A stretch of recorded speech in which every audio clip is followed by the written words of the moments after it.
Hello, myself Dr. Chandan Banerjee, and today's topic is benefits of GATE examination and its importance in Bengali language.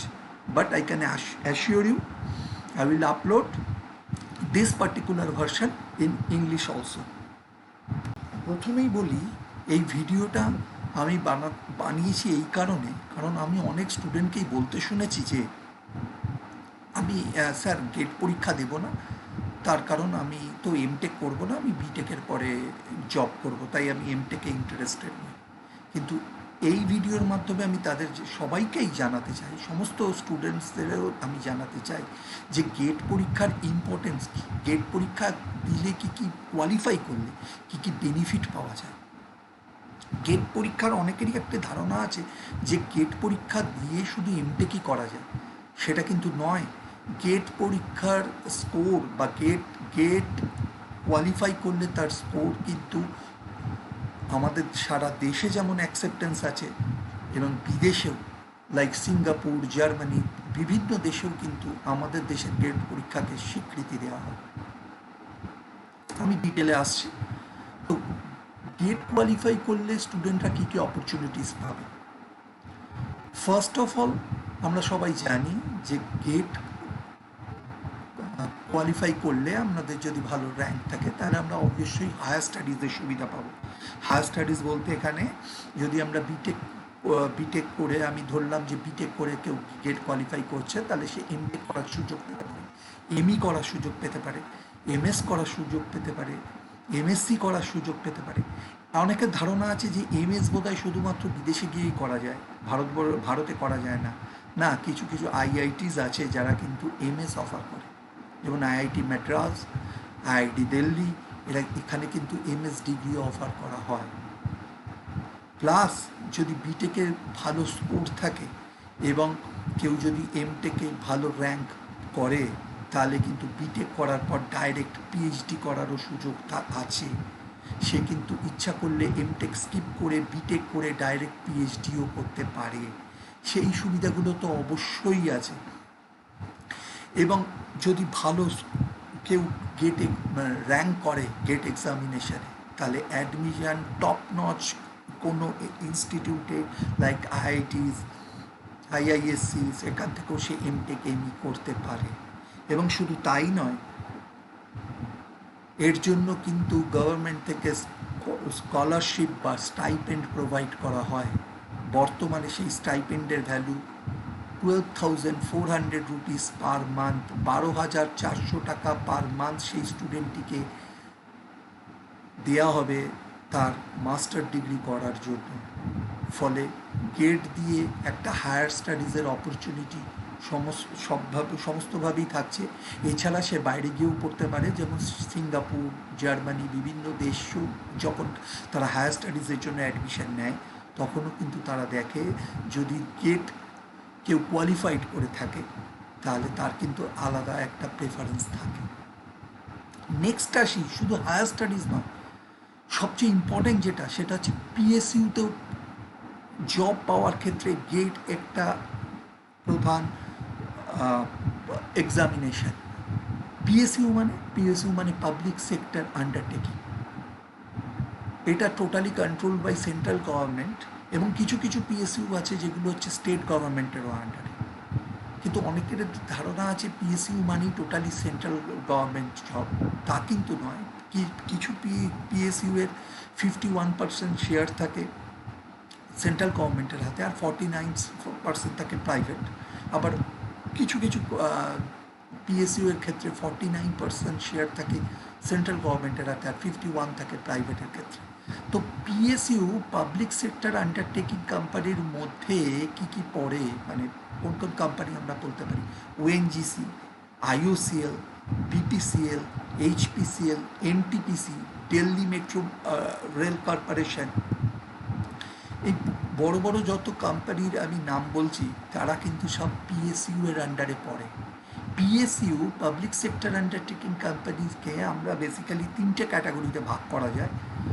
মহারাত্না কোম্পানির মধ্যে 10টি company আছে। আমি অত ডিটেলে যাচ্ছি না, আপনারা যদি নেটে গিয়ে একটু সার্চ করেন গুগলে, তাহলেই আপনারা পেয়ে যাবেন মহারত্না কোম্পানিগুলো কোনগুলো। মহারত্না কোম্পানি, তারপরে নবরত্ন কোম্পানি, সেখানেও মোটামুটি 14টা পিএসইউ আছে যেটা নবরত্ন ক্যাটাগরিতে পড়ে। আর মিনিরত্ন, সেখানে অনেকগুলি কোম্পানি আছে, সেখানে অনেকগুলো কোম্পানির ডিফারেন্ট আবার তার মধ্যে ক্যাটাগরি আছে। তা আমি অত ডিটেলে যাচ্ছি না, কিন্তু এই যে বড় কোম্পানিগুলি আছে ওএনজিসি, আইওসিএল, এনটিপিসি, এগুলো কিন্তু পাবলিক সেক্টর কোম্পানি, এবং এখানে জব পাওয়ার জন্য গেট এক্সামিনেশন কিন্তু একটা প্রধান মাধ্যম। গেট কোয়ালিফাই করতে তাকে হবেই। এবং আমি জানি রাখি, ফ্রেশার্স যারা সদ্য ইঞ্জিনিয়ারিং পাশ করবে, ওএনজিসি, আইওসিএল, এরা কিন্তু 14 লাখ টু 15 লাখ পার অ্যানাম ফ্রেশার্সদের জন্য অফার করে স্যালারি। সো গেট পরীক্ষা দিয়ে শুধু হায়ার স্টাডিজ না, পিএসইউ জব করতে গেলেও কিন্তু এখন গেট পরীক্ষাকে এরা ম্যান্ডেটারি হিসাবেই ধরা হচ্ছে।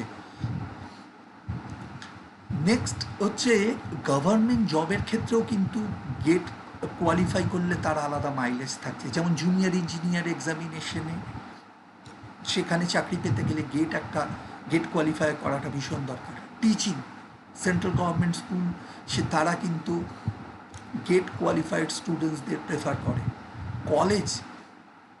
কলেজের teaching like assistant professor, associate professor পোস্টেও জয়েন করার জন্য কিন্তু মিনিমাম কোয়ালিফিকেশান এমটেক, আর এমটেক করতে গেলে অবশ্যই গেট কোয়ালিফাই করতে হবে। সো আর যেটা আমি সবচেয়ে গুরুত্ব দেবো সেটা হচ্ছে সায়েন্টিস্ট পোস্টে। সায়েন্টিস্ট হতে গেলেও কিন্তু গভর্নমেন্টের সায়েন্টিস্ট পোস্টের জন্য কিন্তু গেট কোয়ালিফাই করা মাস্ট। যেমন ইসরো আমরা সবাই জানি, ডিআরডিও, এরা কিন্তু সবসময় গেট কোয়ালিফাইড স্টুডেন্টসদের প্রেফারেন্স দিয়ে থাকে, এবং সেখানে গেট কোয়ালিফাই করাটা মাস্ট। এবং ডিআরডিও রিসেন্টলি আমি একটি ওয়েবসাইটে দেখছিলাম যে ডিআরডিও সাইটে গেলেই আপনারা দেখতে পাবেন যে 30 জুলাই অবধি কিন্তু বায়োটেকনোলজি, কেমিস্ট্রি, এই ধরনের কিছু পোস্ট, রিসার্চ ফেলো পোস্টে তাদের ভ্যাকেন্সি আছে। আমি যতদূর দেখছিলাম 15টা ভ্যাকেন্সি আছে, এবং 30 জুলাই, 30 জুলাই 2020 এটা হচ্ছে লাস্ট ডেট অ্যাপ্লাই করার। কারোর যদি এমটেক কোয়ালিফাই করে থাকেন বা আপনারা অ্যাডভার্টাইজমেন্টটাকে ডিটেলে দেখতে পারেন, তারা কিন্তু ডিআরডিওতে অ্যাপ্লাই করতে পারেন। ডিআরডিওতে কিন্তু এই মোমেন্টে ভ্যাকেন্সি আছে, এবং এই ইসরো, ডিআরডিও, বার্ক, এনআইসি, এই সব জায়গাগুলো কিন্তু গেট কোয়ালিফাই করা ম্যান্ডেটারি। আইএমস ফেলোশিপ প্রোগ্রাম, যেটা একটু লেন্দি প্রোগ্রাম, মানে 4 to 5 ইয়ার্স লাগে, সেটার জন্য কিন্তু গেট কোয়ালিফাই করার দরকার আছে। সো গেটের গুরুত্ব আপনারা বুঝতে পারছেন যে PSU sector, government job, obviously আমি বললাম হায়ার স্টাডিজের ক্ষেত্রে গেট কোয়ালিফাই করার ভীষণ একটা গুরুত্ব রয়েছে। এবার আসি আমি private companies. Basically private companies অনেক রয়েছে, সেগুলোকে বিভিন্ন ক্যাটাগরিতে ভাগ করা যায়। আমি বেসিক্যালি কিছু কম্পিউটার সায়েন্স, মানে আইটি কোম্পানিজের কথাই বলছি, যারা কম্পিউটার সায়েন্স, আইটি ব্যাকগ্রাউন্ডই বেশি পছন্দ করে, কিন্তু যে কোনো স্ট্রিম থেকেই এই কোম্পানিগুলো ফ্রেশার্স হায়ার করে। তো 3 টাইপের আমি প্রাইভেট কোম্পানিজ বলবো। টায়ার 1, 4 রকম। So tyre 1, tyre 2, tyre 3 and start up. So আমি বেসিক্যালি স্টার্ট আপটাকে ধরে দিই, তাই জন্য আমি বলছি যে 3 রকম কোম্পানির কথাই আমি বলছি।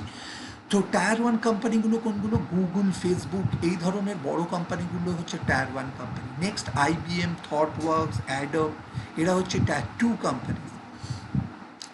Tyre 3 company TCS, Infosys, CTS, Wipro, এই কোম্পানিগুলো যেগুলো কলেজে ক্যাম্পাসিং ইন্টারভিউ দিয়েও জব পাওয়া যায়। এবং ফোর্থ, যেটা এখন কয়েক বছর ধরে খুব ট্রেন্ড উঠেছে, সেটা হচ্ছে স্টার্ট আপ কোম্পানি। আমি এই প্রসঙ্গে একটি জানিয়ে রাখি যে গেট, এই কোম্পানিগুলি যে গেট কোয়ালিফাই করতেই হবে এমন কিছু নয়, এমন কোনো বাধ্যবাধকতা নেই বা ম্যান্ডেটারি নয় যে এই কোম্পানিগুলোতে জব পেতে গেলে আপনাকে গেট কোয়ালিফাই করতেই হবে। বাট মনে রাখবেন, গুগল, ফেসবুক বা এই কোম্পানিগুলো এমটেক করা থাকলে তার স্যালারি প্যাকেজ কিন্তু বিটেক প্যাকেজের থেকে একটু বেশি হয়, তারা কিন্তু হায়ার স্যালারি প্যাকেজ অফার করে এবং গেট কোয়ালিফাই করলে তার কিন্তু আলাদা একটা প্রেফারেন্স থাকেই। শুধু তাই না, আপনি একটা কথা মনে রাখবেন, আমি সব স্টুডেন্টসদেরও বলবো এটা মনে রাখতে, যে গেট কোয়ালিফাই করতে গেলে যে প্রিপারেশন দরকার, যে পরিমাণে এফার্ট দরকার, সেই এফার্টটা যদি আমরা দিই তাহলে কিন্তু অটোমেটিক্যালি এই কোম্পানিগুলোর যে কোশ্চেন প্যাটার্ন বা যে ধরনের তারা কোর সাবজেক্ট এরিয়ায় কোশ্চেন জানতে চায়, সেই প্রিপারেশনটাও কিন্তু আমাদের সাইড বাই সাইড অটোমেটিক্যালি হয়ে যাবে। তার জন্য কিন্তু আলাদা করে প্রিপারেশন নেওয়ার দরকার নেই। একটি ছেলে যদি ভালোভাবে গেট কোয়ালিফাই করে, সে অবভিয়াসলি অনেক বেশি কনফিডেন্ট থাকবে এবং সেই তার সাবজেক্ট নলেজের প্রতি, এবং এই কোম্পানিগুলো যে ধরনের নলেজ চায় তাতে কিন্তু তারা ভালোভাবে কোয়ালিফাই করতে পারে। হ্যাঁ, টায়ার ওয়ান কোম্পানির ক্ষেত্রে কিছু আলাদা ডাইমেনশন আছে, কেন তারা বেসিক্যালি প্রবলেম সলভিং চায়, মানে কম্পিটিটিভ প্রোগ্রামিংয়ের ওপর তাদের গুরুত্বটা অনেক বেশি থাকে। সেইটার জন্যও কিন্তু আমরা যদি কম্পিউটার সায়েন্স বা আইটি স্টুডেন্ট হয়, তারাও যদি ভালোভাবে গেট প্রিপারেশন করে, তাহলে কিন্তু তার অটোমেটিক্যালি এই সাইডটাও প্রিপারেশন হয়ে যাচ্ছে, তারা একইভাবে উপকৃত হচ্ছে প্রাইভেট কোম্পানিগুলোর জন্য। এবং অবভিয়াসলি স্টার্ট আপ কোম্পানি তারা দেখতে চায় তার কতটা স্কিল লেভেল আছে, এবং সবচেয়ে বড় কথা রিজিউমে বায়োডাটাতে তোমরা এটা লিখতে পারবে যে আমি GATE qualified with some score.